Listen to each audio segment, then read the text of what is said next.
It's Pride Month. Get in touch and tell me what Pride means to you. A celebration, a protest? Do you want to share the story of the first time you went to a Pride event? 08000 321 333 on WhatsApp. Start your message with the word Solent. Matt Dennis and Jonathan Shepherd are members of Solent Gay Men's Chorus, and they're going to be performing at Pride events across the South this summer. Good morning. Morning. Hi. Lovely to have you both here in the studio.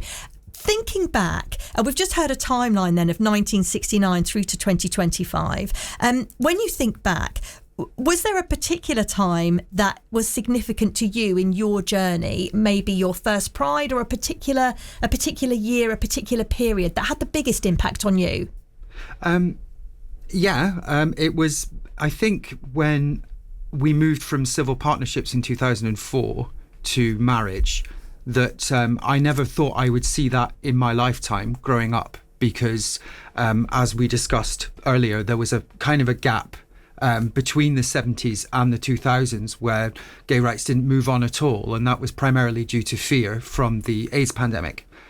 So actually seeing a future with a partner which was actually be recognised was really, really important for me.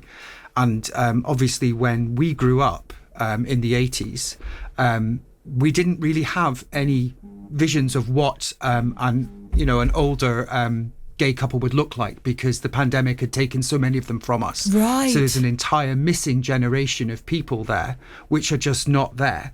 So I'll cover it on the Pride bit, but it's important for young gay men and women and transgender men and women to see what we look like as we age, because we didn't have that privilege and growing it's that up. role modelling, isn't it? That, I'm married to my husband, and, of course there are times throughout your marriage where you think, you've got to work a bit harder than other times, but then you might look at those people, those couples you see in their 80s still walking hand in hand down the road, and that's, you kind of think, well, they can do it, so can I. You take something from that. Absolutely, and I think when I was growing up, there was nowhere, there was no gay group that I could go to join to socialise with other gay people. There was nothing at all, for me that was a big sort of hole in my kind of life at that time. And years later, those groups started to form, and there's one in Southampton called Breakout Youth Project, which at that time I was too old to go to it, but nonetheless, it was just I just thought to myself, this is a great thing, because young people can come and sit and socialise with each other in a safe environment, and they can be supported, and they can make new friendships. And I didn't really have anything like that. So when I first came out, I didn't know anyone to speak to. So for me that was a significant thing, progress, I think, in the movement for increasing gay rights. And so.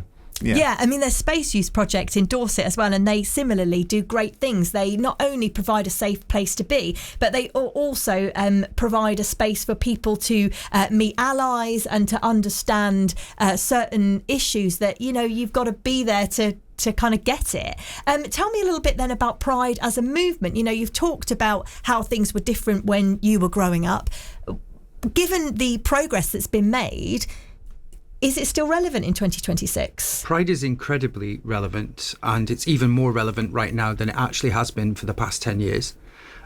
Certain billionaires are making a lot of money by pushing hatred and manufacturing outrage as a way of driving content on their platforms, because engaging with outrage is a really good way of fostering engagement on these social media platforms. And it's really, really irresponsible, because this is a small minority of people that don't really have a voice to stand up for themselves. And there's a lot of big money behind that manufactured outrage.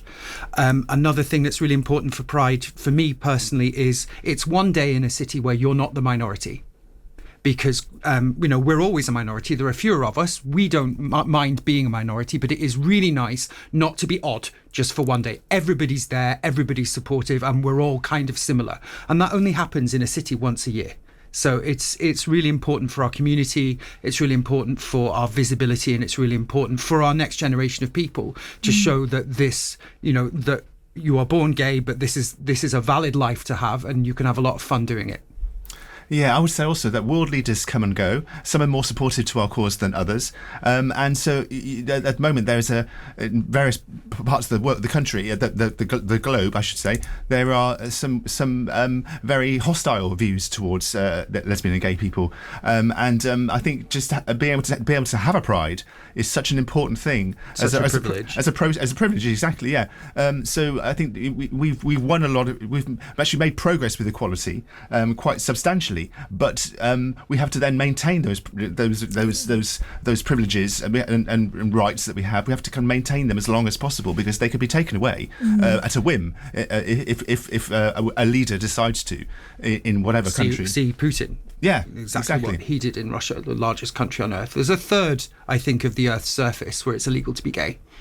Still in 2026. It brings it home, the freedoms that we have in this country. And I have similar conversations when I talk to women who choose not to vote.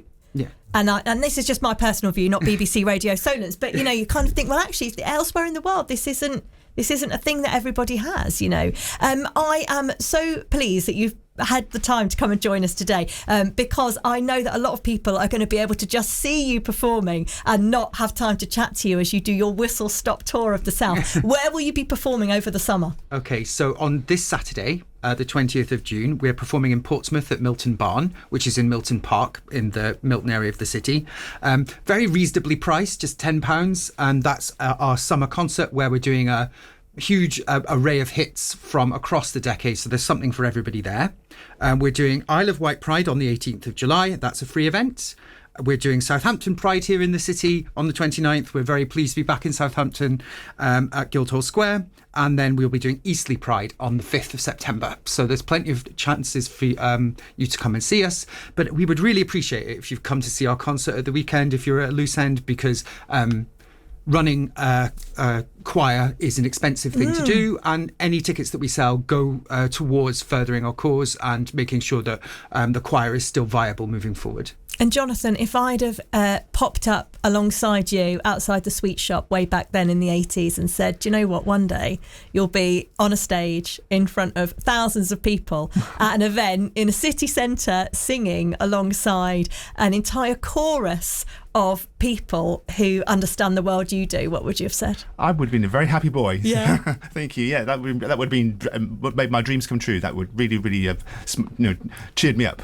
Well, here we go. Looking forward to seeing you perform across the South this summer, and thanks so much for joining us today. They're always looking for new members, so if you can hold a tune, then get in touch. Solent Gay Men's Chorus. Our thanks to Matt Dennis and Jonathan Shepherd for joining us today. BBC Radio Solent.